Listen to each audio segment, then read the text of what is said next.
The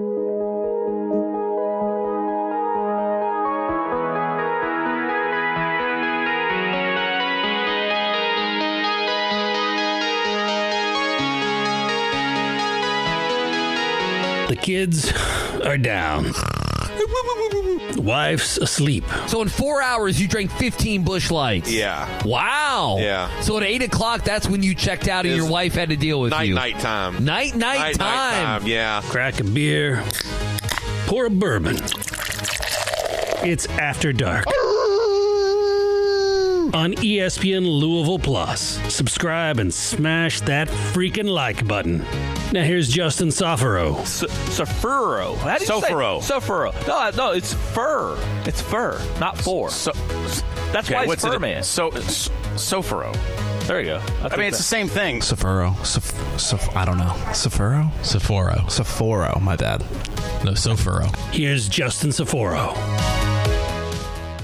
All right, what is up, everybody? Welcome back in to another edition of ESPN Louisville Plus After Dark. I'm Justin Soforo. He's Corey Bosemer, and just welcome in everybody. Well, I'm sorry.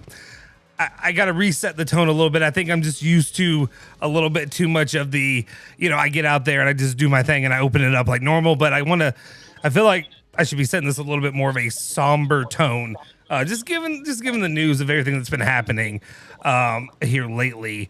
But first off, just welcome in. Corey Bosemer is joining me as my co-host. Unfortunately, Anna Tarillo is out tonight. She's got some stuff going on, and then I think she's having some internet issues, but she will be back. Is it unfortunate? I don't. You're right. That's a good point. I'm very, very thankful and happy to have my guy Corey Bosemer here with me tonight. But as I said, need to reset just some of the little bit of the, I guess, the way that I kind of open it initially, just because I do my thing and I get out here and you bring the energy, but the energy today should be a little bit more of a somber tone because we're talking about, the same thing that would dominate the news Friday, what's going to dominate for the next couple of days or so, as it should for a long time. The monumental loss at Louisville Athletics, but also I think just college basketball, the NCAA has lost in general with the passing of Kenny Klein here on I think it was Thursday evening when it was finally official. But it's a difficult situation that we're going to try to, talk about it. We're going to try to honor him as best we can, while also just talking about like what can be done, what can the future hold with Louisville Athletics, and then ways to honor Kenny Klein as well. My guy Corey Bosemer, thank you for joining me today. Welcome in, and I appreciate how things going for you. Everything's going good. I repositioned the camera given the majority of the points that we're going to be talking about. Oops, 1 second. Sorry, that was my bad. That's my fault. Go ahead. So if you look all the way in the back underneath the whiskey sign, that little red bobblehead, that's Denny Crump. Oh, is that the Denny one? Is that the old school Denny one? Or is that... Get that for me. No, it's, yeah. Or is that the newer one to honor him? I think it's... Okay. Yeah, I've seen that one. I can't remember when they put that one out, but that one's legit. That one's awesome. Love that. Is that a Kenny Klein creation? I mean, it wouldn't surprise me if it was, honestly. That man had his hands on everything. Oh yeah, absolutely. No, he was. I don't think there's anything that can be said about Kenny Klein that's too great. That's too, like from all the stories we've had. Yeah. And I'll be honest, all of my experiences with Kenny Klein, for the most part, have been through other people. Obviously, being around the station, Diener, Blankenbaker, guys like that who have long history, storied relationship with those around Louisville Athletics. And just their connections there. The Knights of the Round Table, as Diener will call it, with Kenny Klein, Rick Pitino, and all the ones around Louisville and Louisville basketball, Vinny Tatum, all those other guys, just what they were and what they meant and what they've been to this program. And just something for me is Kenny Klein's been, he's almost like Louisville's unofficial mascot for years. You know what I mean? Like he's just been that man who, no matter what, if you've never heard his name, if you didn't know what an SID was, if you didn't understand any of the other inner workings of college basketball, and you've watched Louisville basketball regularly, you've seen Kenny Klein. He's been right there. Mm-hmm. He's been right there in the scrum in the middle of everything. Unfortunately, he had been in a lot of the bad stuff. He had to be the guy walking with Rick through a lot of the bad stuff. He had to be there with him during the firing, if you remember, with the boxes and all that. But he has been the man, and he's also been the man that tried to keep this thing afloat and keep it going after the Rick Pitino era ended, until 100%. his retirement. You and I were kind of talking a little bit before we hopped on, but what kind of, knowledge, history have you had of what your, I guess, feelings on Kenny Klein were? Even though, you're a big blue man, but I feel like when it comes to most people, I'm realist, though. Yeah, you are. Yeah. No, well, that's what I'll say. That's one reason I'm happy to have you on here. There's certain people that can. I feel like you and I both do it kind of the same way with our rivalry aspect. I'm a Louisville fan, but I don't really just do the mean and ugly, nasty stuff all the time. It exhausts me. I can't do it all the time. Like maybe it is. There's like got to be some realism in the way we talk about each other's teams. And I have a respect for Kentucky basketball, and for a while, a lot of the things that like they would hold their standard to. I've dived in with Tarullo on some of the crushing of Kentucky basketball with some of the acceptance of the last couple years, but at the same time, it's never been like me rivaling. That being said, Corey, just give me a little bit of your kind of reference point with Kenny Klein and just like your thoughts on him. And I'll start off with this. After I processed it a little bit, part of me was a little jealous, honestly, of the ones that actually really got to have a relationship with them. To be able to have a relationship with a man like that, a man of that stature, a man of that influence, that's what you want, especially in this line of work.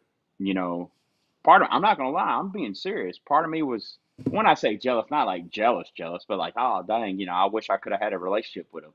Like most people do, or would in this line of work or this field. I come in towards the tail end of Kenny's full-time tenure there as a full-time SID. I came in right at the end of it. But, like I said off air before we got started, Kenny was always around somehow, some way. He was always a fixture. He was always around. And anytime I crossed paths with Kenny was real insightful, real personable, always asked, how things are going outside of, media stuff. And anytime I had a question, he didn't hesitate to answer, was thoughtful. He may tell you something you didn't like, but it's what you would need to hear. And anybody like me back then that was just getting started, that's what you want. You need to hear the things you don't want to hear more than the things you get what I'm trying to say. Kenny was one of those individuals. Kenny was very impactful, and he was a family man.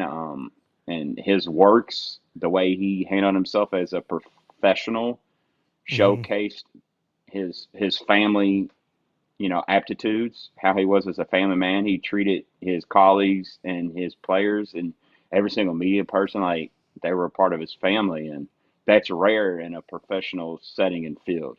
Kenny was the above all, be all, know all, and was a great man and a great person.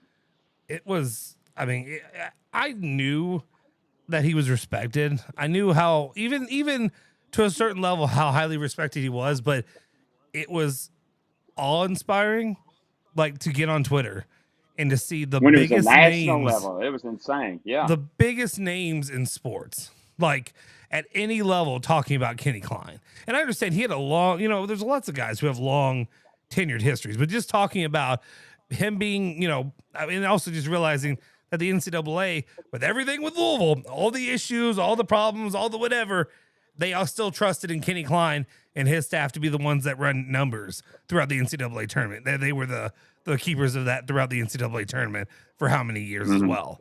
So it was just a situation to me that was like, wow, like how lucky were Louisville basketball fans to have a man like this as a representation of the program. With all the stuff that's gone on, no matter what, like he always kind of held the program and made the program look, they held that level of prestige with every single, I'm talking, you can't find a single person I don't think on the planet to say a bad thing about it. I don't think even an ex-girlfriend probably would say anything to that level with him. Yeah. What are the things? John L. Smith was crying on air Friday morning. Not just crying. Yeah. It's like, damn, a man like that. That was crazy. Mm-hmm. So many emotional, thoughtful comments by people coming in. You saw ESPN Louisville, and like if you turn into our channels and everything, when they're talking about him, talking about the man he was, and it was just I don't know, it was just crazy to see. You were able, like that would never happen like when I pass or most people when they pass. But could you imagine, like you pass away and like you have an unquenchable line of people coming in to just talk about how great you were. You know what I mean? Like it's amazing to see that. So that being said, a couple of comments I did want to play, just to kind of like touch on, because I'll be honest, I never had the, like you said, I think you said you were jealous of other people, that they were lucky. I use that term. No, I know what you mean. Literally. Yeah. Well, I am jealous of people that have been able to have that relationship, to get to know him, to see, just the timeline, whatever it is. Like before I was at ESPN Louisville in any capacity, working with Andy's show and all that, I was doing Juventus coverage, soccer stuff for fun. I love Juventus. I love the Italian national team. We can talk about that later and how miserable I am with the FIFA World Cup right now. Tournament, I know. I'm going to go from 24 to 40 until the next time I get to see them play in a World Cup. Like it's crushing. Like it's not Nick Valvano, even Tarullo, and all these people who were like, "Oh, I'm missing Italy playing in the World Cup." You didn't fucking know who's on the team. You know what I mean? Like, you don't know what it hurts. This is pain. I live and die with Italy, just like I live with no Louisville. shower Valvano. No shower Valvano. Exactly. Okay, but back into a little bit. I do have the makers right here. As Kenny Klein would love, he would always have that makers with him. So I'm going to pour myself one and sip on that throughout this. Hey, you know what? Go ahead. What you got? Matter of fact, I'm gonna get some myself. Yeah, you might as well. That's what After Dark's about. That's what we're doing on here. I don't normally drink, but on Saturdays, but talking about Kenny, why not? This is I believe this is what year is this Maker's Mark? Like a 2023 or a 2024 Christmas bottle. It's just got a 6 inches of dust on it. Pause. I'm about to knock the dust off of it. I was like, do they even put the year on it? I was looking on it. I don't even see a year on mine. Anyway, I'm just guessing. But I enjoy that. Right there. Yeah, I'll take a little bit. Why not? Yes, sir. Yeah, to Kenny. While you're doing that, I'm going to play a couple sounds that people throughout the week, and when I say throughout the week, Friday, kind of just discuss Kenny Klein, who he was, what he meant to a lot of people, and just like different stories and fun things like that. So let me go ahead and actually, first off, I'm just going to play this sound by one James Strebel, who, with all his bluster and ugliness that he can bring to the table for Louisville basketball, I felt like, given everything, he gave a really heartfelt, emotional kind of, honoring of him. So I appreciate it. So I'll play he did pretty good, yeah. All right. I can't play, I'm not going to play like 10 minutes, but you'll get a little snippet. With all of the arguing and bickering back and forth between Louisville fans and Kentucky fans and fans in the ACC and fans around the country about we have the best basketball team, we have the best football team, we have the best athletic department, we have the best NIL setup in all of college sports. Everybody's bickering back and forth who has the gold standard. And Louisville fans, there is one thing you can unequivocally say that you had the best. And you had the best SID, and his name was Kenny Klein, and he was the best. You had the greatest. You had the gold standard. That's not up for debate. I thought that was well said. I thought it really, it's very, very accurate. Yeah, it just really touched on it. So here, I'm going to play a few more off, and then I'll just play them all, and then we can kind of just keep going with the show. But let me see.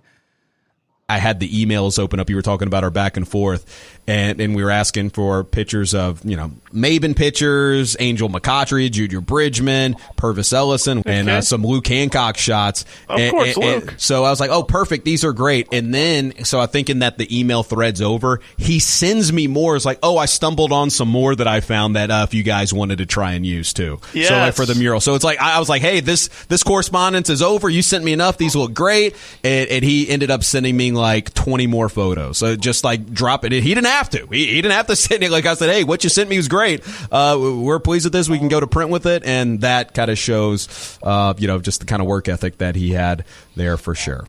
And that's a little bit out of context. I should probably provide a little bit. Phil was talking this morning just about not even really having much that, having a little bit of a relationship with Kenny Klein, not knowing him that well, but just reaching out to him asking, hey, do you have something that we can use for the murals that we're trying to put up at ESPN Louisville and that they were working on there? And he, like, above and beyond. Like, you're talking about, like, and I know, I'll say this, my day job that I work for a councilwoman in Metro Council District 10, and I work as a legislative assistant.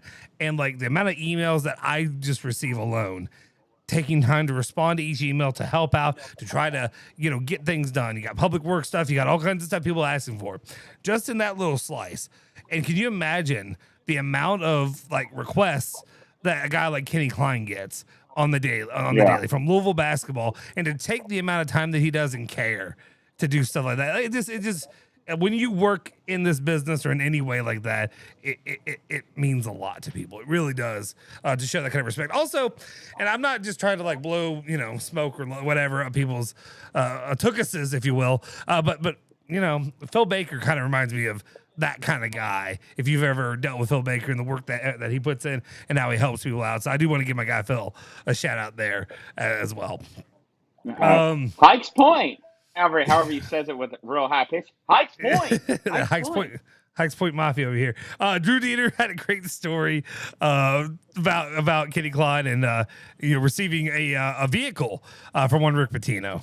It was his 50th birthday, and I was getting ready to call a game, and I was there early. There wasn't anybody else really there at the arena, and I'm pretty sure it was Freedom Hall. He had this sort of shocked look, and he's like, I was like, what's going on? He goes, just come with me. So we walked out that tunnel, where all the media comes in there. He goes, look at this. So, and it was his Lexus, the Patino. He goes, Rick bought me this today. He's like, I was at the practice facility, and I come out, and he goes, he bought me a Lexus.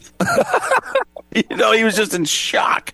I think it was a convertible too, right? It was. It's like a convertible, and he kept it for a long time. He was in absolute shock. And I was like, he did what? He goes, and he told me how he did it, and it was just really cool, super cool. And and Patino loved him. So the reason I like bring that up, and the reason I even play that sound is just kind of just showing the relationship there with Rick Pitino, with him.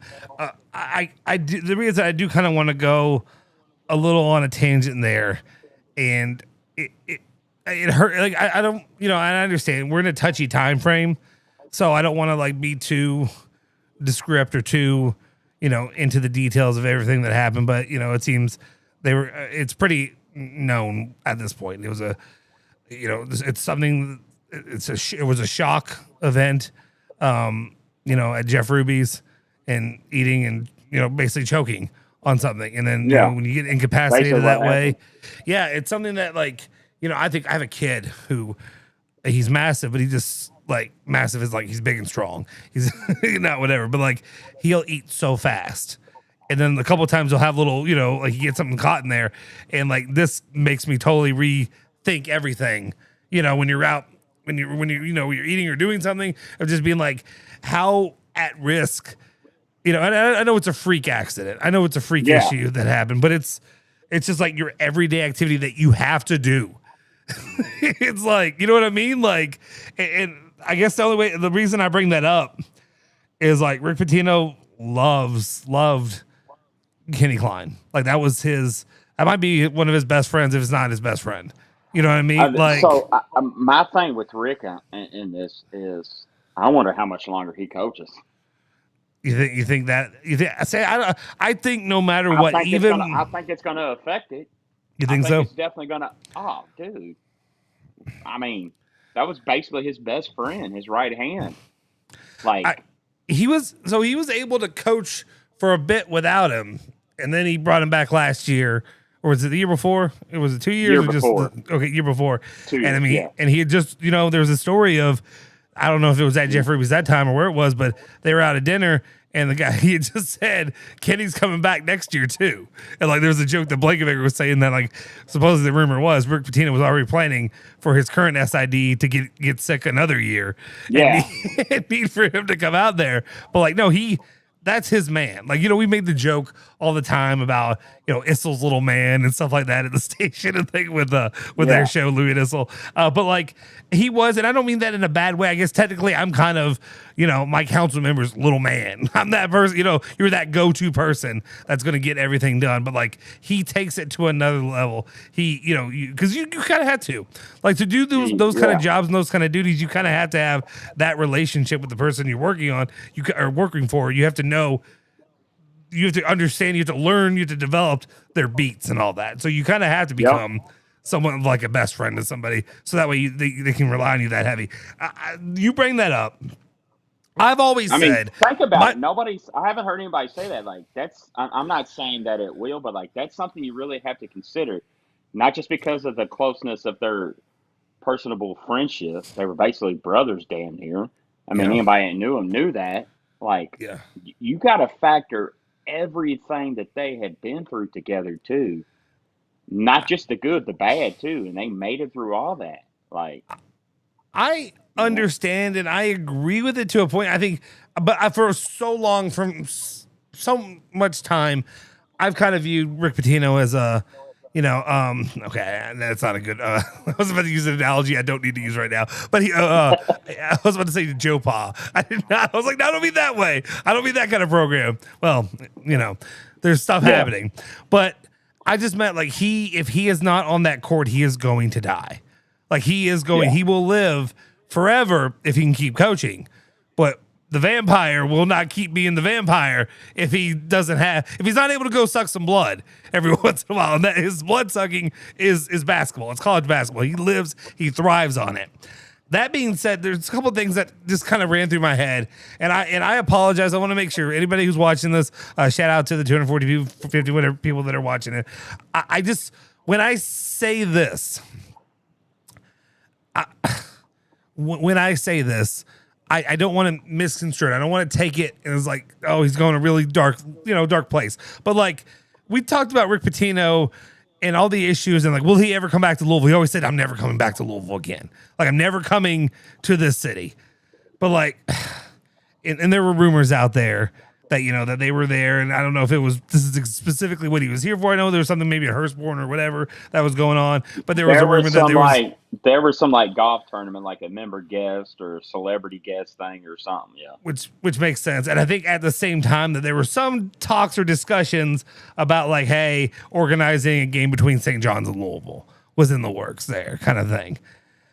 I think that's a foregone conclusion. That better happen. Okay. Well, okay. First of all, okay, I'm gonna divert from my main point that I was gonna say, and I'm gonna ask you this right then. So you want that game to happen? You think it has to happen? I think it shouldn't even be in question. Like, that's how serious I am. Like, you can tell. Like, I'm short with my answer. Yeah. Like, I don't want it. I don't want the game. I don't want a Louisville St. John's game.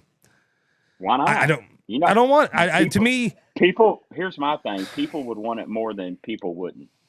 See, okay. To me, if from a Louisville perspective, I don't think it offers anything good. I think all it does is it gives Pat Kelsey a chance to go out there and get exposed once again, and to have the knife at his throat from most of the fan base that questions him anyway. And I understand, like, we end up coming back with these positive feelings because of the recruiting class and all that. But once we get back into the season, and you have a season of not beating any coaches worth a damn. Who you know what I should mean? beat, yeah.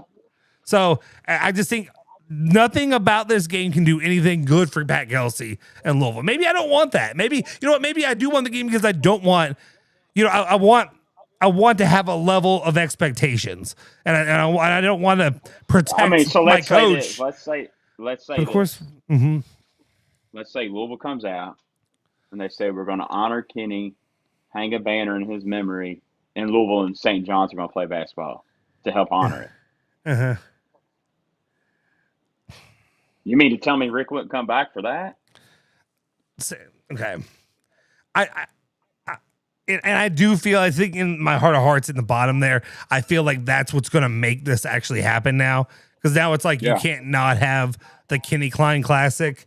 I mean, how you look at it and you see what, St. John's, and that was touching to me to see their post, which was Kenny Klein, they added to it. They had the Cardinal Bird. Yeah, they had the St. John's and Cardinal Bird together. Yeah. I should have worn my St. John's pullover tonight. I should have done that while I was at it. One? Oh, fuck yeah. Hell yeah, buddy. Hell yeah.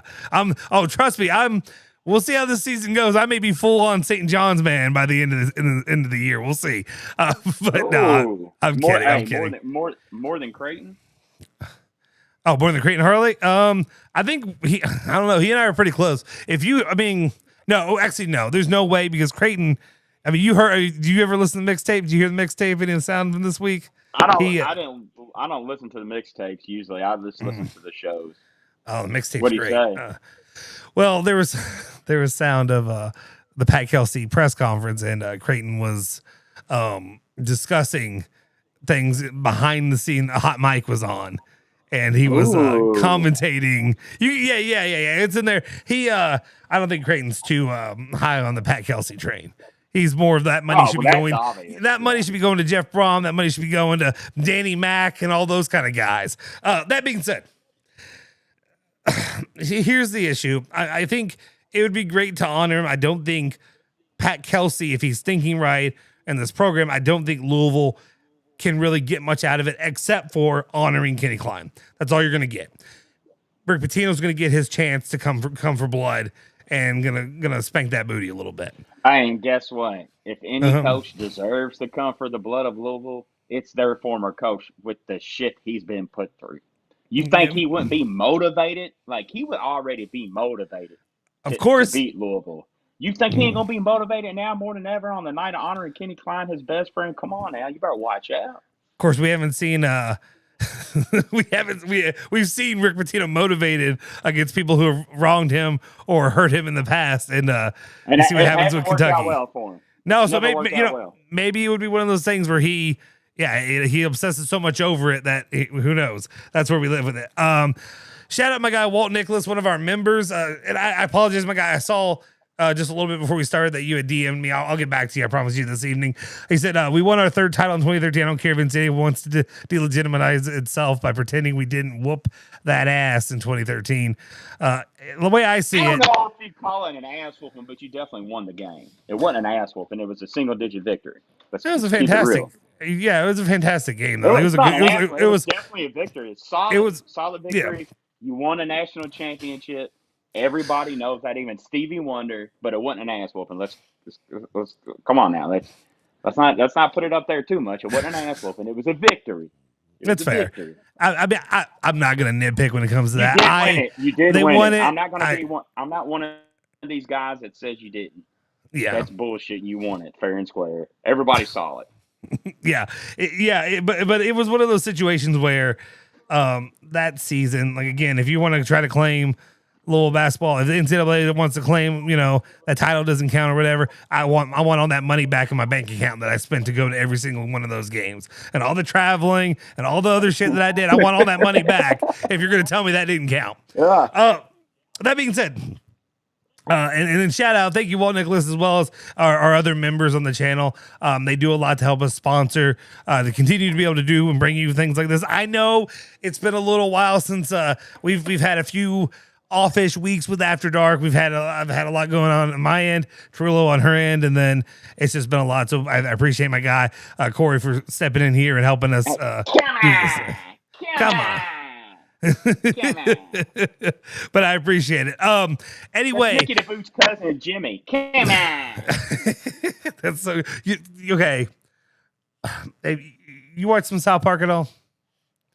You feel you seem like a guy who has watched some South Park in his day, like back in the day.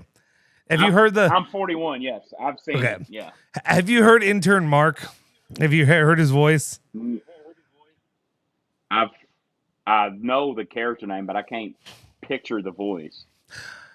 Give me 1 second. I'll find it here in just a sec. The reason I bring it up, he reminds me of the cousin from it's a Kyle's cousin from South Park. Let's see. I got it in here. Let's see. Mark. This is totally derailing the show. So here it is. It's all right. Yeah, it is what it is. Okay. Some of the best stuff happens when derailment goes on. That's a good point. All right. Here we go. Dude, his voice kills me. I when he talks, I'm like, that's not really your voice. Like, I don't have a great voice, but his is ultimate. Okay. Do you think I'm intimidating at all because of my size? No, but Shaquille O'Neal over here is Vin Diesel. Yeah. That's him talking about Justin Jeffries, by the way. He calls him Big Diesel and Shaquille O'Neal. Anyway, he reminds me, when I heard his voice, it reminds me of Kyle's cousin from South Park. If you know what I'm talking about. Not my glasses. Anyway, okay. So here's my question, and here's the thing that I just can't get my head around when it comes to Rick Pitino. He talks about, I know Rick Pitino's a lot of talk. I'll never play the game again. We'll never coach again. My career is done. All these kind of things. All the times that he said so many final things when it comes to basketball. His career, he's known for hyperbole in those circumstances. That being said, I don't know how many times he's been back to the city of Louisville since he's been fired. I'm going to guess he's had at least a time or two that he's come back in between that we don't know of or that we haven't really heard of. You know what I mean? He has at least, yeah.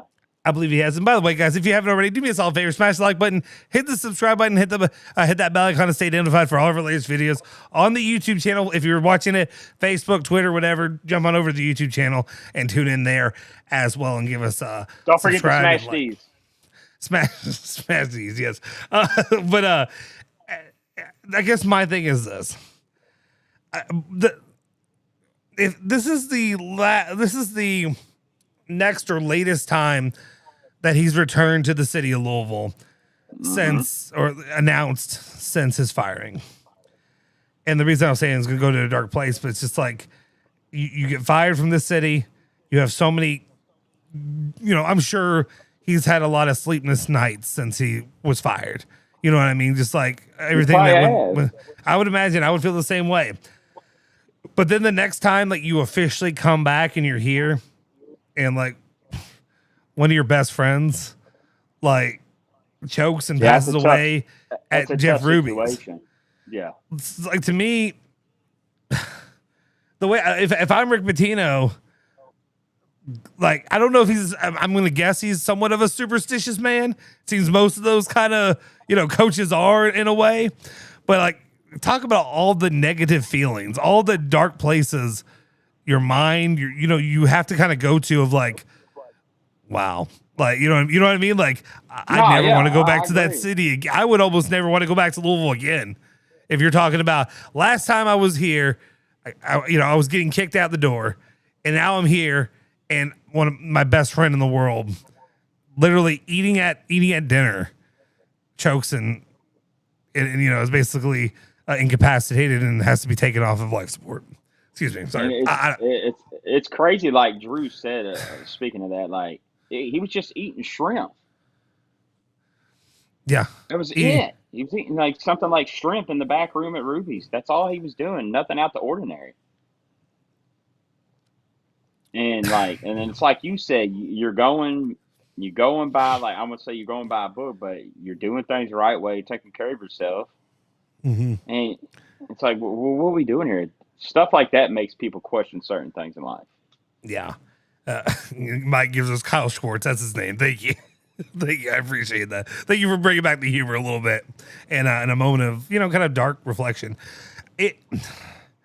it's I don't know. This is one of those deaths that not a lot of like famous people, quote unquote, deaths affect me. And like, I guess, and that's the thing about maybe you're starting to realize, honestly, you're starting to realize how famous he actually was. That's given the national outpour. Well, and that's what's crazy. Like to me is like, I'm like, wait a second, Kenny Klein, he is, but he isn't a famous person, if that makes sense. Like he's a known face to you and me. It's speaking to his character and to the person that he was. I'd say he is now. Yeah, he he is definitely is that. Did ESPN, did they post anything about him on the website? I haven't actually looked. I didn't see honestly, if it was. I haven't looked either. Yeah, I haven't looked either myself. This is one of those more they did somewhere. It's kind of like one of those morbid moments where like I don't really want, I know it. I like to hear my people speak on it and like how they've talked about it on Friday on the radio. I wasn't really seeking it out. Does that make sense? Yeah, like it's almost like I don't know how inundated I want to be with it. To me, it's not one of those things you do seek out. Yeah, I would think you wouldn't, anyways. And this might be one of those things too, where it's like people here even are like kind of like, I don't know how much for the After Dark that I really want to be a part of that because it is so morbid. It is such a hard topic to talk about. But there's a reason, and let me kind of get through this and get to the better part of it. I think the brighter side, I guess, of the coin. So anyway, I just kind of wondered that about Rick. That was a secondary thought. Also, and this is just, I don't know. This is our legal correspondent, Corey Bosemer. Is there I don't think, because Jeff Ruby's, they're all friends and all that, but like, if somebody chokes at your restaurant, is there some kind of, because like you'd imagine every restaurant would have like there'd have to be some kind, and I don't know the legalese when it comes to this. Ooh, that's a question for Keith Pointer, honestly. Yeah. Honestly, it really is. But it's too late. I'll text him and actually ask him right now, but it's past his bedtime. Shout out to Keith though. But honestly, yeah, I would think is given his age, but that's something that just came to my mind just because I was thinking, I was like, man. This is me personally. Situational. I would think it depends on the situation. Yeah. Yeah, I would imagine. I just didn't know. Yeah, it would have to be like poison or something would have to be wrong with it. If it's just food and solid, I would imagine there would be some kind of protections there in any restaurant. Think that's how it was, yeah. I worked at B-Dubs through college. I don't remember anything like that ever coming up. That's really it. Which one did you work at?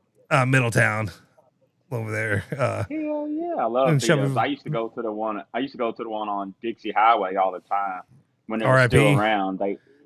Man, R.I.P. Let me tell you, man. A total derailment of the show, but it's good. So I had it so good in there, dude. I could walk in the kitchen, say what's up to the cooks, throw them a $5 bill in the kitchen in the middle of rush. They bring me my food piled up to the ceiling at the back door. I could walk to the back, smoke cigarettes and drink with the workers while they're on their breaks out back. I could go behind the bar at points and just pour my own drinks and shit. I was like, this is great. Well, Corey, I think you may have exposed why that B-Dubs is no longer in business. I think at the end, I think that's probably why. I think that's why the one in Middletown's still going, while the one on Dixie Highway is RIP. Yeah. But no, that's awesome. That's good. I know this much. Mm-hmm. Not many people had it like that. So one person didn't make the place go kaput.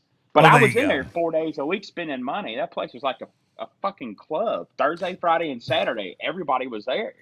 I'll tell you this. There are people, it shocked me, working at B-Dubs. There are people that come there and basically live there. And like they just hang out there. They play Golden Tee all. This has been, last time I worked at B-Dubs was 13, 14 years ago now. So I don't know how much it's changed. But back then, there were older gentlemen that would come in. I guess they're retired or whatever. They come in and just play Golden Tee and order wings and then give you a few hours to order another thing. And they'll just be sitting in the bar hanging out all damn day. And good for them. I guess they're living they're living life how they want to live it. Real quick, I want to give a shout out to one of our sponsors here, at ESPN 680. That is Boomba's Pizza. Shout out to the guys over there. Make sure you check out. They have the very best crafted for you pizza, beer, and shareables in the Highlands, Westport Village, J-Town, Jeffersonville, and E-Town. That's Boomba's Pizza, and we really appreciate their support, their sponsorship of the station.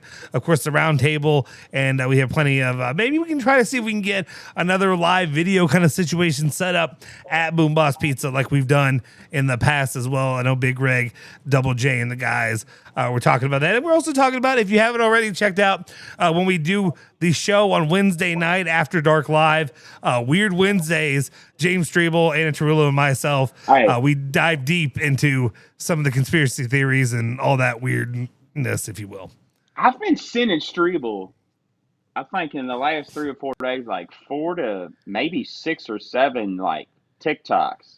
And it's about stuff that's like right up the alley of like Weird Wednesday stuff, like cult videos and Oliver Tree going to Antarctica. We talked about that. We did that on Wednesday. We talked about that one. That's nuts, dude. I'm not buying it. You cannot tell me that's not a coincidence. Now there's certain stuff that like we were discussing, and there's certain rabbit holes that I'm interested to go down with that. I mean, there's also like the, okay. Where we at? Everybody's tuned out right now. Everybody's already moved on. Nobody's really watching. There's nobody really watching the show right now anyway, right? We got 265. So me, there's nobody watching. I'm just going to pretend nobody's watching. There's the whole thing. I hate to go this way, but like there's the whole thing with the Epstein stuff and everything that happened. I know when Epstein, but did you dive into any of the Epstein stuff when it was coming out and like read any of that stuff? I mean, it was horrible. No, it was terrible. The only thing that I dove in was the realization that motherfucker didn't kill himself, and Stevie Wonder could fucking see that bullshit. You cannot. He did not kill himself.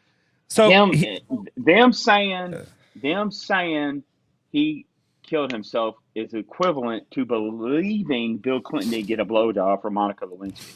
That's the equivalence. Believing Bill Clinton, that's the equivalence of it. It's idiotic. So here's the thing. It made me think about it today. And I don't believe this. Just to clarify, I don't believe this legally. I don't believe this. I don't think this, whatever. But it came up legalese, yeah. But when it comes to, this entire scenario, one of the things I thought of, I don't know why it came to my mind, but they had talked about how in the past, people that have become famous, rappers, movie star, actors, actresses, all this stuff. A lot of them, they talk about the Kanye conspiracy, the theory of like he sacrificed his mom so that way he could be famous and all this stuff. He talks about it kind of, he says that about Donda and all this kind of stuff. And then there's all these things that I'm like, damn it, Rick, did Rick do it? Did he really want a title that bad? Did he sacrifice? Anyway, I don't believe that. I don't know why the conspiracy, I think Strebel's too much in my mind and it has put too much conspiracy stuff in my head that popped up for a millisecond. And I'm like, Rick was in town. He was here. Do I blame Rick? And no, I'm not blaming Rick. No, this is a freak accident that happened, and it wasn't Rick Pitino. But it's heartbreaking.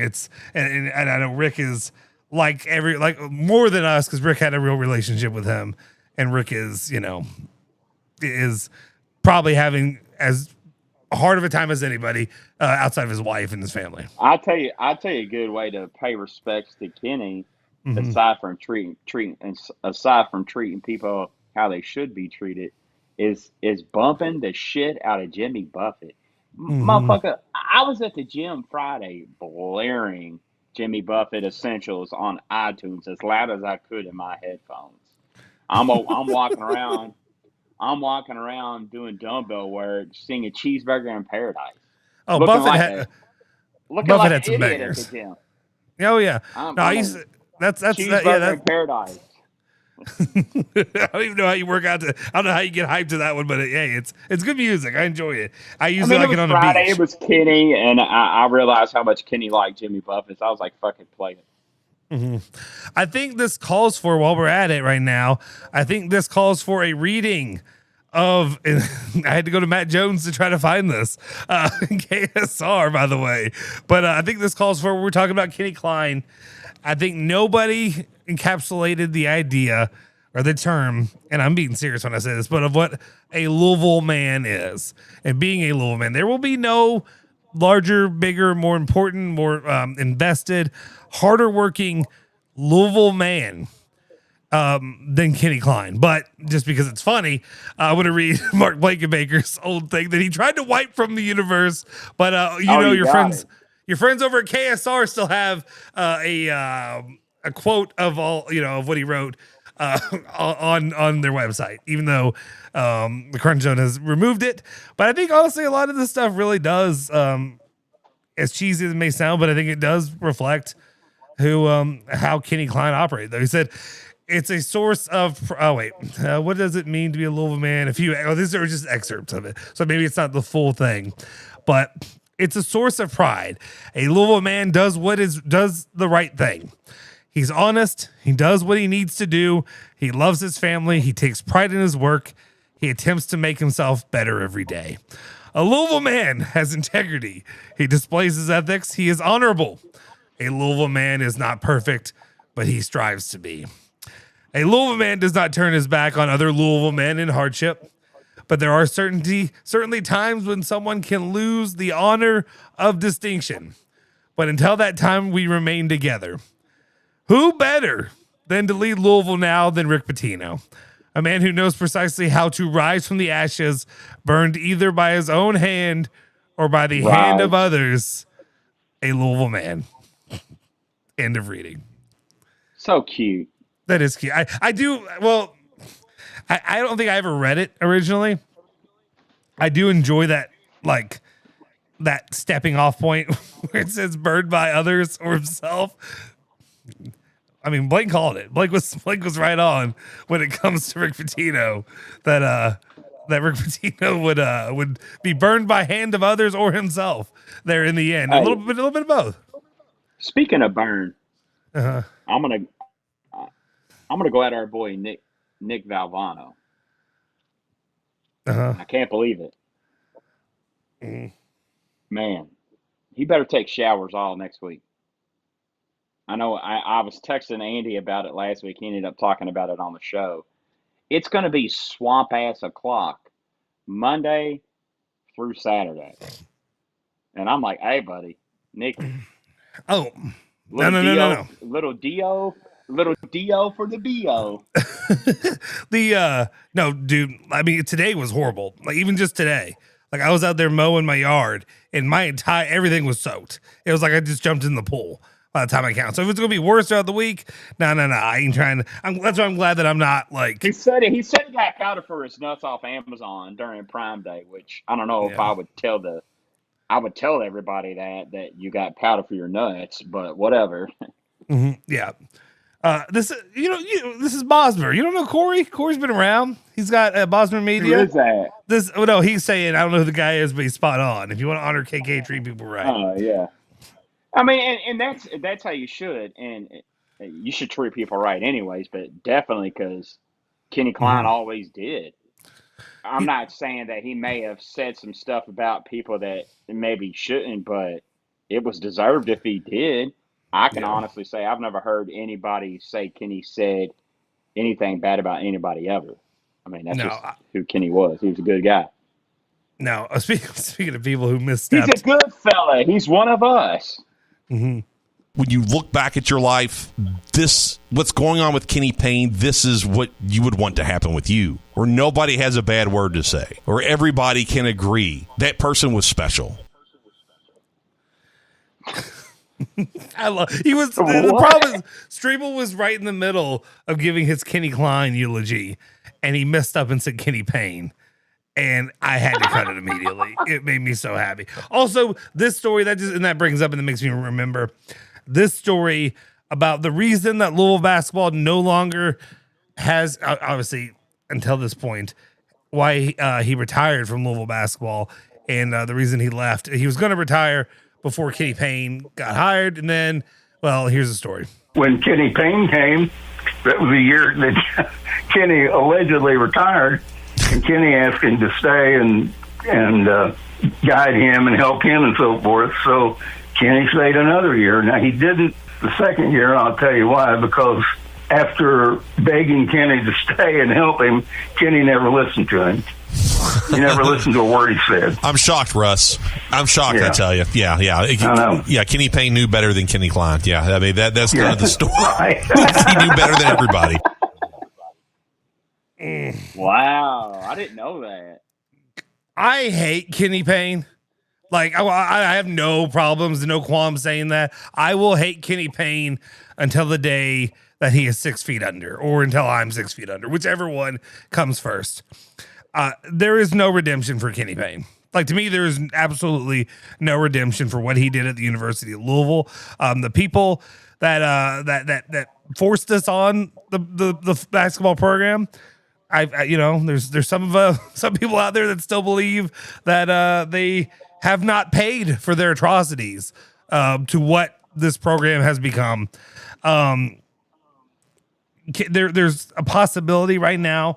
I'm giving Pat Kelsey the benefit of the doubt that he's going to be able to bring this program back. Let me ask you this: How long do you get benefit of the doubt? How long do you continue to walk around in this belief of it's always fucking hunky dory? For Pat Kelsey, that kind of stuff? Yeah. Or you mean? And I'm not saying nothing bad about Pat. Pat is a good dude, great family man, clear as day. He knows ball because he has a job, because Louisville's not going to make that same mistake twice. Obviously, they made the correct call getting Kelsey with what he did the first year. But how long is it going to be hunky dory? How long is it going to be hunky dory? Well, okay. Here's how long are you going to wait on the first year? Here's where I kind of step off of it a little bit. Everybody was happy about the first year. I thought the first year was okay. I thought it was fine. It was a down ACC. It was not a good ACC that Louisville basketball played in. Louisville basketball lost to Mark Pope in Kentucky that year. And I think people valued that loss a little bit more than it should have, especially when you see how he coached this coming season. This is going to be the telltale season for Louisville basketball and for Kentucky basketball moving forward. Kentucky basketball, Mark Pope kind of got bailed out there at the end for what looked like a terrible, terrible roster. You ended up putting together something that is serviceable. American government style. I'll take the bailout. Well, but what I mean is because who wouldn't take that? And when I say this, I don't care. I wanted Louisville to pay everything for Momchilovich, but just because of the abundance of funds that they could pay him, he came to Kentucky. He says that he thinks Mark Pope's system is going to really work for him. I don't know what Mark Pope's system is. I still haven't really been able to break that down. You always lying. Ooh, oh my God. Yeah, it's like, take the money. That's fine. I get it. But don't lie to me and say that you've really looked at his system and the system's what's going to work for you. That being said, though, Pat Kelsey, $6 million system. Yeah, and here's I don't love, because like right now Pat Kelsey, the way I was sitting on it at the end of the season, I was pissed off. I don't care. You win one game in the NCAA tournament, and at that point, that's not how many times have you heard Ethan Moore? I don't know how many people, Taylor Lynch, everybody else. It's not the standard of Louisville basketball. But I understand there are plenty of years out there that Rick Pitino went out there and lost in the first round. I remember losing to Cal. I remember losing to Butler back in the day. I remember losing to plenty of teams in embarrassing fashion. Losing to Morehead State. That's fine. With Rick Pitino, you knew he was a proven quantity. You knew what you can get out of him. Of course, in the Cal Morehead State days, we were also saying it's maybe time for Rick Pitino to go and retire. I didn't believe it, but... Was that when they had Kenneth Faried? Yeah, that was Faried. That was the Faried game. I was in Cancun watching that. And well, at the time, nobody knew who the fuck Kenneth Faried was. Nobody knew who he was. So that's in the NBA, he had a good career with the Denver Nuggets. Yeah, after the fact, then it was like, okay, that makes sense. But at the time, I get what you're saying. Yeah. But when it comes to Pat Kelsey in this upcoming season, I stand pretty firmly in this.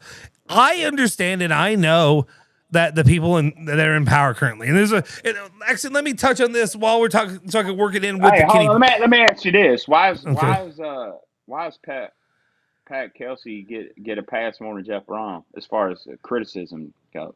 He does not for me. For me, he doesn't. Are you talking saying about overall? Can you see that overall? To me, the fan base hosts Jeff Brom at a different position than Pat Kelsey when it comes to criticism and scrutiny. Well, Jeff Brom's got one extra year of evidence. I don't agree with it because, me personally, Jeff Brom can do. I'm not going to say no wrong for me. I understand wanting to make the playoff. I understand expecting the playoff and all that. But Louisville football has been.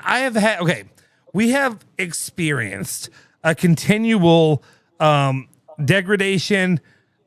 Quick burst of greatness, degradation is how Louisville football has been my entire life. It's been consistent, consistently. You had John L. Smith, and then you went into Bobby Petrino, and that was the big rise. And then 06, which I hold firm that if Michael Bush didn't get hurt, but more importantly, just don't. Honestly, even without that, if you're not offsides, Will Gay, that Louisville probably could be playing and probably wins a national title that year because you're ranked high enough, and then Florida wouldn't be playing against Ohio State. Louisville's going to beat that Ohio State team. They were not that good. I think Louisville could have maybe potentially should have had their best chance.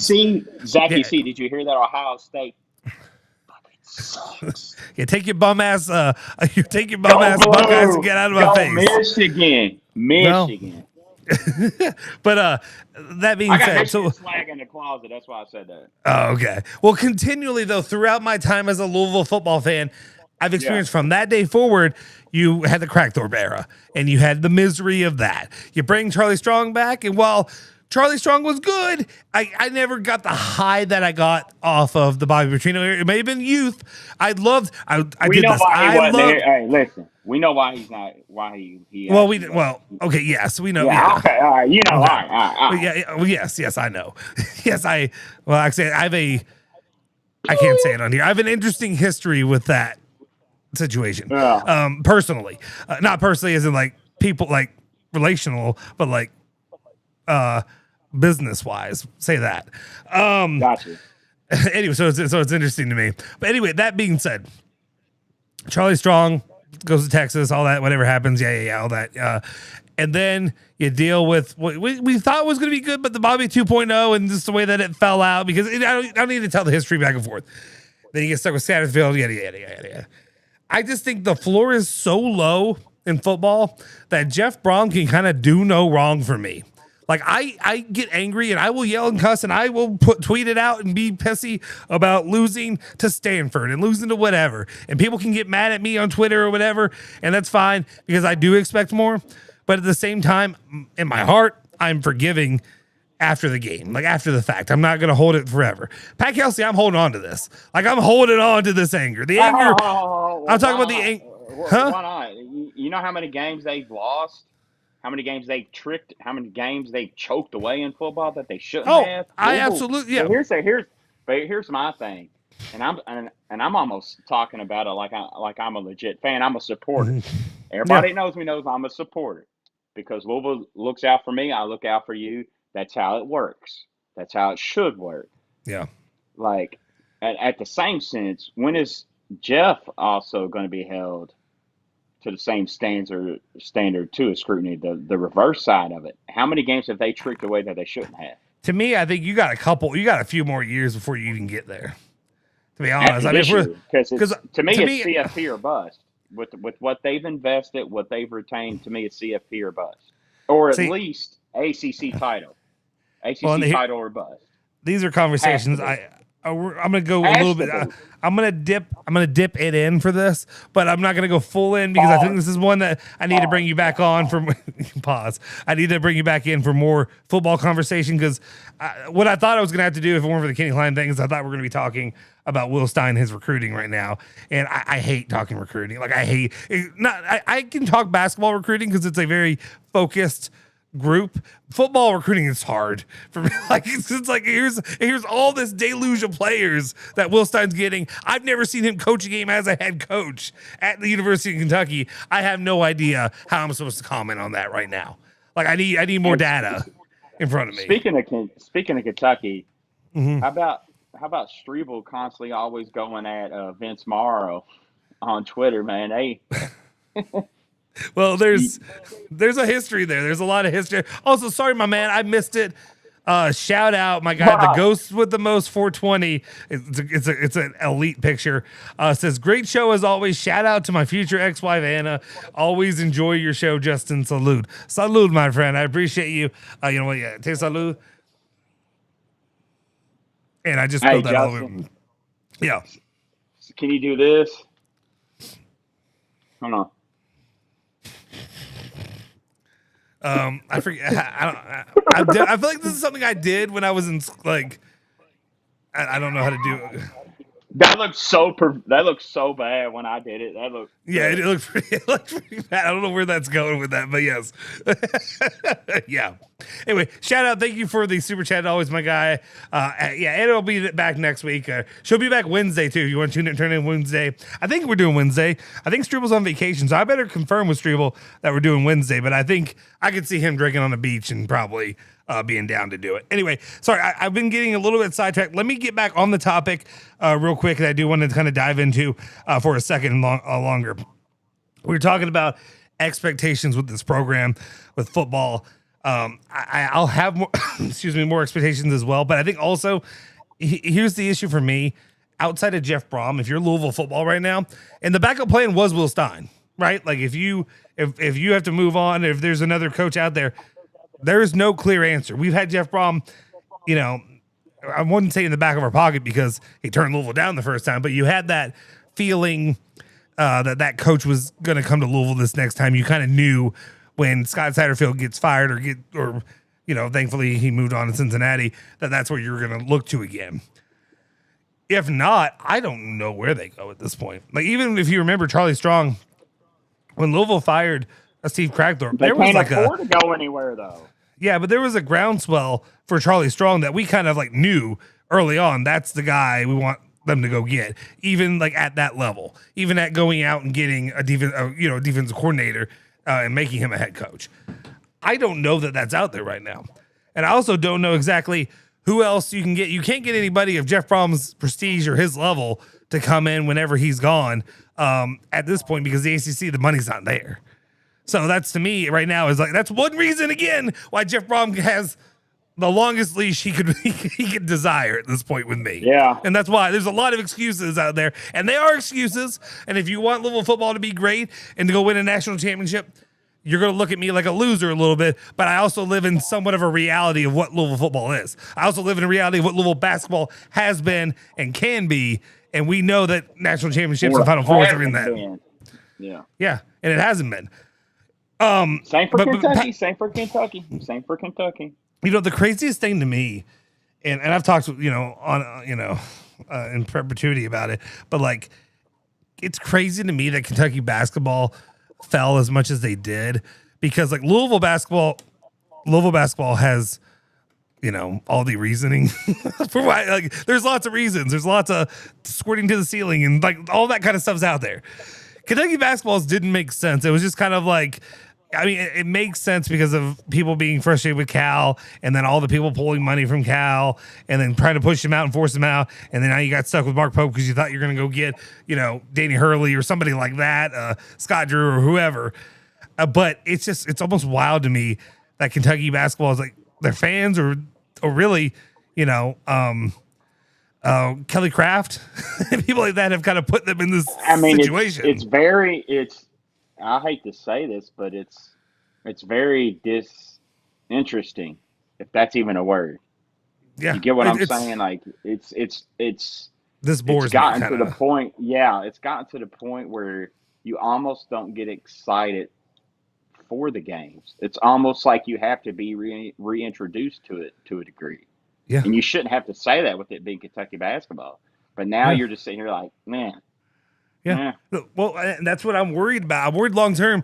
Louisville basketball and Kentucky basketball, we're losing a generation of fans. Like the longer this drags out, you're losing a generation of fans. Like people don't know what Louisville basketball was when I grew up. And like even in the 90s, it wasn't great. I grew up, and one of the reasons I like Louisville, A, they had the same colors as the Bulls. B, I'm a contrarian, and C, I also with the contrarian part, I also like the underdog. I like Louisville basketball was always with, especially Kentucky was winning national or they came back up and they had, they had Rick Pitino at the time and they were winning all this stuff. I was like, I'm going to go for the other team. I like the team that I want to see them win. I like, and I got family and stuff too. But, it's just one of those situations where I don't know that many fans are out there. If you listen to the station, you hear guys like Leo and people like that who are like upset about the money being poured in because it's not going to soccer or whatever the hell. I'm like, man, buddy, burn every other. Cry me a river. You know what? Let me go on my Blankenbaker for a second. Why the fuck would you put money into something that never makes you a fucking dollar of profit anyways? Where the fuck do they do that at? I agree. I think my personal opinion is burn all the ships, burn everything except for football and basketball, men's basketball. Like, I'm sorry. Like, I love Jeff Walls. Guess what? At some point, it's going to come to that. Unfortunately, though, all jokes aside, if it keeps going the way it's going, it's going to come to that. You're not going to keep paying to keep something afloat that doesn't make you shit. Yeah. No business does that. Eventually, it could come to that. I don't want it to, but if it keeps going down that path, why wouldn't it? Can I? And I hate to say it because, every time I know there's people that really love the Louisville women's basketball team, and I like them. They're fine, unless you can get like the Sophie Cunningham and Caitlin Clark kind of dynamic, and I think it's funny and enjoyable or whatever. It's hard for me to watch. It's just hard. Like unless you get somebody at that level, I watch it, but it's just not really for me. I will say I do enjoy it because Sophie's hilarious. I don't know if you saw the whole bit of her. I'm actually supposed to get season tickets to Jeff Walls and the Lady Cards this year, actually. But you talking about that? No, yes, that was, dude. I was dying at that. I enjoy it. Like she's got spunk, she's got whatever. And it's enjoyable at least to watch. So at least it gives you something. And the thing, I'm just disgusted by it. I don't want this to become a topic because I'm still staying with the topic we were talking about. But the whole the assaulting of Caitlin Clark is infuriating to watch at this point. Like it's been bad. It's gotten worse. I would say this. She does. I'm definitely a Caitlin Clark. I don't know if you say fan, but I'm a supporter. I'm definitely a supporter. I want to see her do good. Mm-hmm. You got to protect your moneymaker. She clearly draws. And my thing is this, and I'm just going to keep it real. I'm all for women's sports. I'm all for women's empowerment. I have 2 daughters. Mm-hmm. When the fuck did you ever hear anybody talk about the WNBA until Caitlin Clark came back? Yeah. Name it. And I'm not saying that people didn't, but on the scale that they do, you fucking can't. Do you see people can't get over that?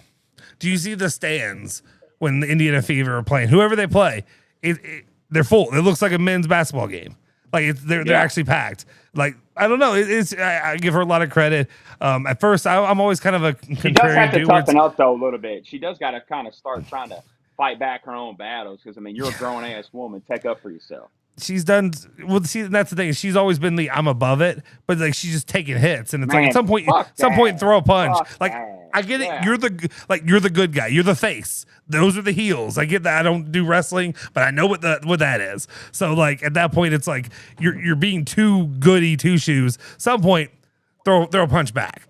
Otherwise, they're gonna keep doing it. They feel like you're just you're a punching bag at this point. That's what my guy Rico, I can't remember his middle name. I think it's Rico Dupree Walker on Twitter. The guy I always interact with. He's a Louisville fan. Guy's always been real cool. He said it. He's like, man, she need to toughen the fuck up, and she does. I'm with you. I think, but that's why. But that's also why. That's why they pick on you until you do something.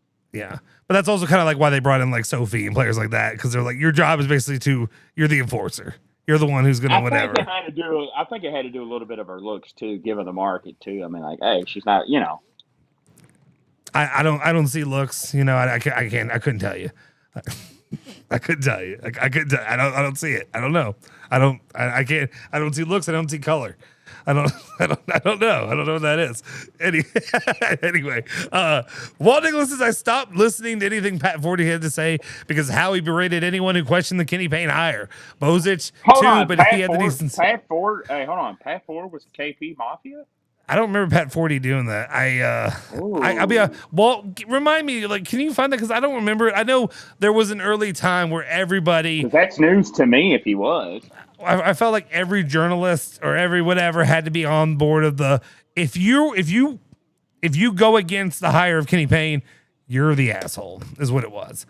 And so I'm not sure if that's what you're saying, because I don't really remember 40 being that vocal about it. If you could remind me of specifically what he said. He also said Strong needed an alpha offensive coordinator. It would have been rounded him out to a high quality coach, but like so many others, he wanted to do his own way. Terrified Kelsey with the same issue with that is I think Sean Watson actually surprisingly was an alpha offensive coordinator. You saw it when he opened up the playbook against Miami in 2014, and that's what it could have been.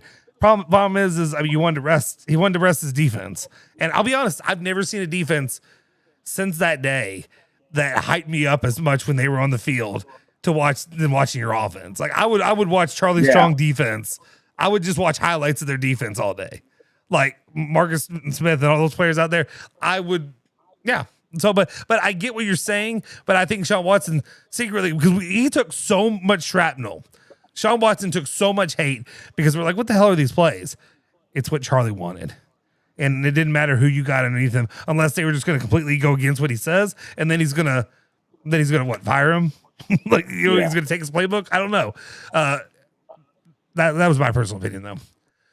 A few more of these. Let me read through these and then we'll get right back. And then I don't know. Do you have to work or go to or something like that? I know you usually work late or sleep. I can give you another 10 minutes. Okay, let's go through it real quick. We'll give it 10 minutes. I appreciate you. One says, to be fair, Strebel's right about Vince. I'm trying to figure out why we brought him on board because Jeff's a friend. I mean, here's the thing. Vince did put out his latest tweet. I don't know if Strebel responded to it. I haven't seen it. I'm sure he did.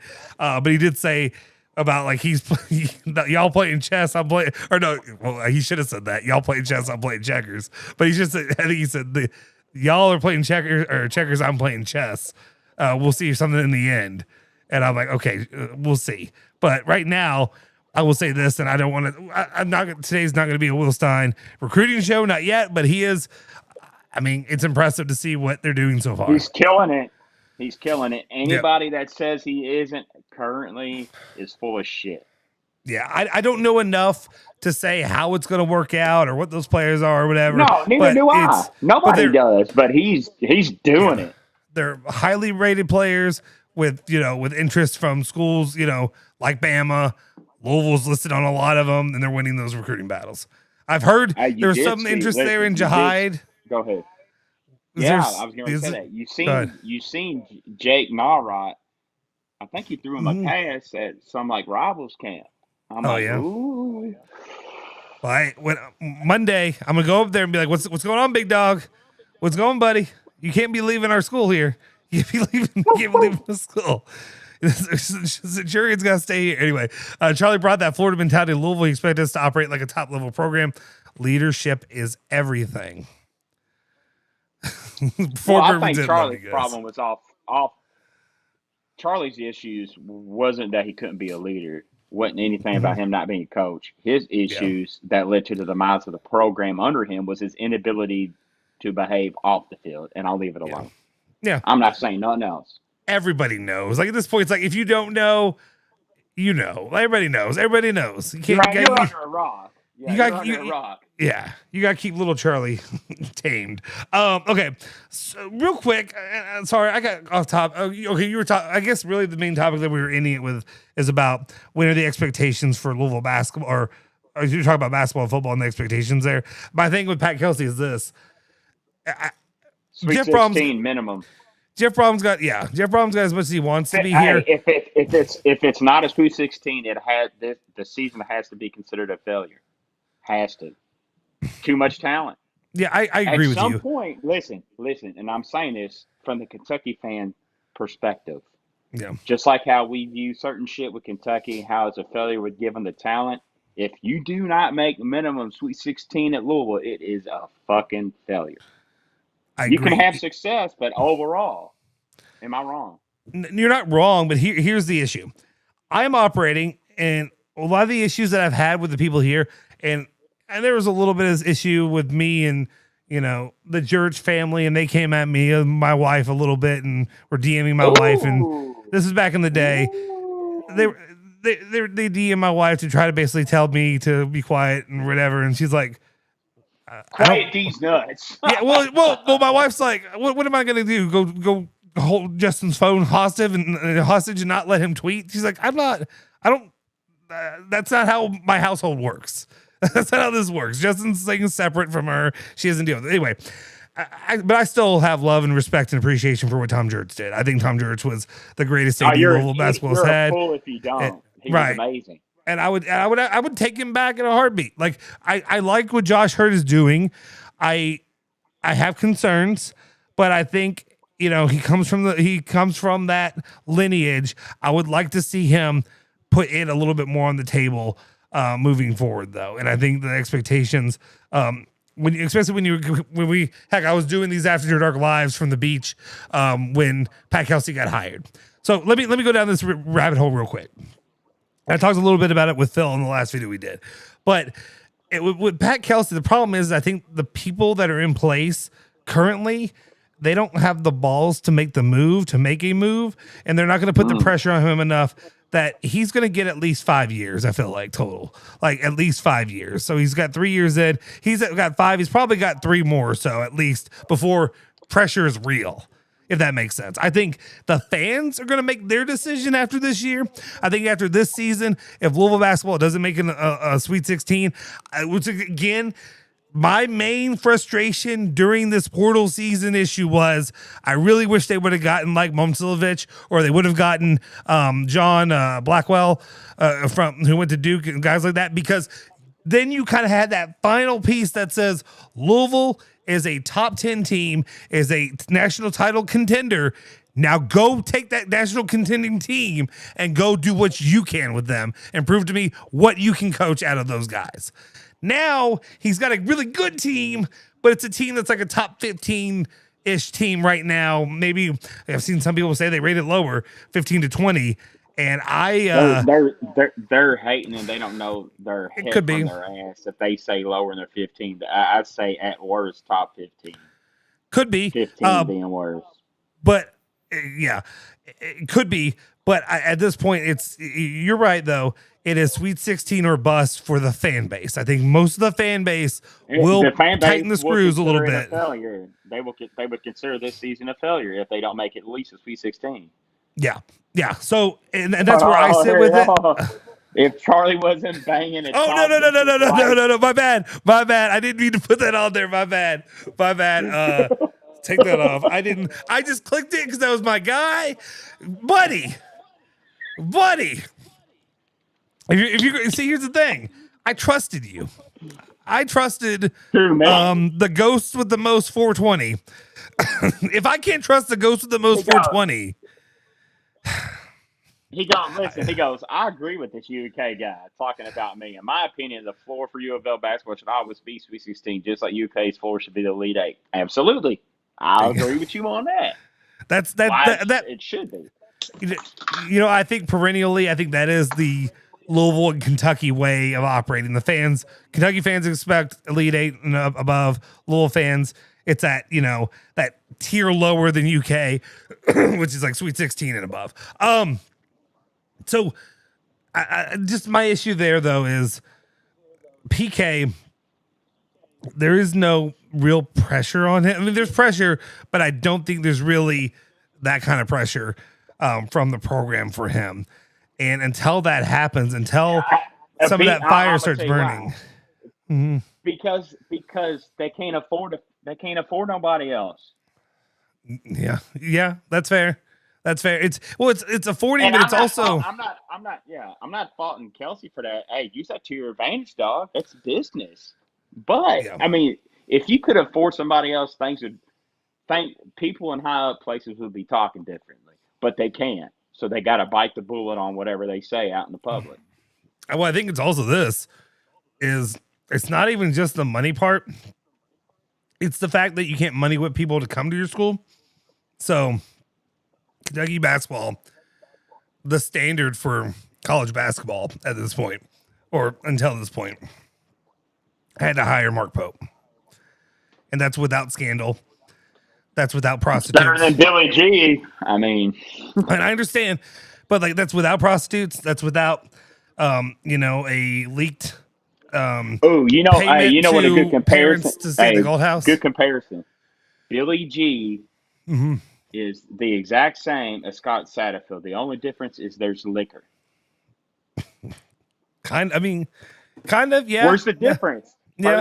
First year, Billy G, SEC Coach of the Year, did amazing. Scott Satterfield, first year, ACC Coach of the Year, had a subpar year, 9-4. They ain't done shit since. So that was the only difference. Is the drinking. That's not a terrible one. Real quick though, I do want to mention a shout out if you need something or if you just need to be energized, your car needs to get moving, and you're stuck there. You pulled a Nick Valvano. You forgot to stop at the gas station. Now you're stuck on the side of the road. Or Creighton Harley, if you will. You call our friends over at Juiced Fuel. With Juiced Fuel, they bring the gas station directly to your car, at home, at work, wherever you are. Juice Fuel, skip the gas station for good. Use code ESPN and get your first month of VIP membership free. Download the app today with Juiced Fuel. So shout out them. I know you got to go. I guess I'm just leaving it off at this point. Is I don't think. I think it's a long road. I think Kentucky's going to end up probably if things continue the way they were last season with Mark Pope, Kentucky will hold that standard. You got a new AD who's ready to move on. You're going to go higher. You're going to make a change. Louisville basketball, it's going to be a long time. Yeah, they're going to because they can't afford shit. Problem is, I'm not saying Kentucky can't either, but they cannot afford it more than Louisville. You got the SC. Well, I mean, yeah. Here's the thing: that $30 million debt, whatever they put in, that's their investment. I mean, and that's the thing too. That's your investment in Pat Kelsey, and it's like if he fails with that, then you're bust. Then you're bust, and what are you sitting with? Like, how do you crawl out of that? Is it possible to crawl back out of it? I mean, you don't. I guess you're hoping that there's enough people that come to games, that buy the tickets, that concessions, all that kind of crap, because Kentucky and Louisville basketball is pretty close to what most everybody else is making on football. Kind of. You better get to selling them glizzies. I know that. You better start selling them glizzies in the young. Yeah. So we'll see. I don't know. Last question, real quick. Actually, you know what? Yeah. Last, just real quick hit question. Louisville, Kentucky football, week 0, yay or nay? Why the fuck not? Yeah, like play it the very first week of the season. Because I'm gonna tell you why. I mean, Louisville's at a disadvantage either way. Because I'm gonna tell you why. That Jeff Brown's first year, they went 10-0, or how many games they went in a row, and then they lost to Kentucky, and they kept losing to Kentucky. Yeah, prevented them from making something. Whereas if you do it in the beginning, you're screwed because you're already starting off losing to an unranked team. It's a lose-lose to me, a situation for Louisville either way. Kentucky would benefit from it more at the beginning of the year because you could really gauge what you can do based off a team with the level of competition that Louisville provides to you as an opponent for Louisville. The fans, however, why would you not want it at the beginning of the year? Beautiful weather. Fuck out the way. Get the beer out. You're outside. You know what I don't want to do? I don't want to be hosting an ESPN Louisville Plus stream live at the stadium wearing a cardigan sweater and like my big old whatever Tony Soprano jacket. Like I got to do last year. Gabagool? A little gabagool. Are you going to be doing anything streaming wise down in Nashville in 2 months? I haven't even thought about it. It might not be a bad idea if we can figure something out. Maybe I know we're going to be down there. I know we're going to be down there for about 3 days. So. Oh yeah, yeah. Yeah. I got a free place to stay. You better believe it. Well, I know if We'll see. There's some stuff in the works right now with ESPN Louisville Plus. Andy, keep an eye, look out for Andy or Struble show potentially hopping on here and being a regular streaming aspect of this channel. So if you enjoy that, make sure you're locked in, hit subscribe over on the YouTube channel. That way you can watch it there and see the nonsense, and especially Big Rig and Double J in studio. You can't miss that. You got to be able to see those guys. And then, did you say Zach? Shaq. Oh, Shaq. Yeah, Shaq. Chuck. I called him Chuck too when I stopped in. Football game should always be the first game of the year. Gives it a bigger showcase, and we can play on Sunday or Monday on Labor Day weekend. It's always better that week. I completely agree. Hold on. I can't see that picture fully. Is that Yokozuna? I don't know. I don't know, and I don't know if there's. I mean, I can't really zoom it in. It's going to mess up the whole thing. I think. Can I do this? Oh, I can. No, it didn't go bigger. It's Yokozuna. That's Yokozuna. Is that who that is? Yeah, I love it. I don't even know who that is. But anyway, all right, guys, do me a favor. If you haven't already, go over, smash the like button, hit the subscribe button on the YouTube channel. Appreciate you guys for hanging out. Thank you, Corey, for hanging out tonight. Any final thoughts, opinions you need to get off your chest? I did all right. You did. Is this where you can say anything? You can say anything on this. Oh, wait. No, not anything. You can cuss. But that doesn't mean FCC, obviously. Yeah. Like I don't need racial slurs, none of that, none. No. You ain't got to worry about that. No. Okay. So here's my thing. What I get sick and tired of is these fucking weirdos that call into the radio shows, complain, saying shit about players or saying shit about people like me, you, or the people that run the shows. Mm-hmm. Why the fuck aren't you doing it? Why the fuck don't you? Shut the fuck up. That's it. Shut the fuck up. That's it. I just wanted to tell somebody that. I'm glad I could. Hey, you heard it here first. Corey Bosemer wants you all to shut the fuck up. That's what he wants.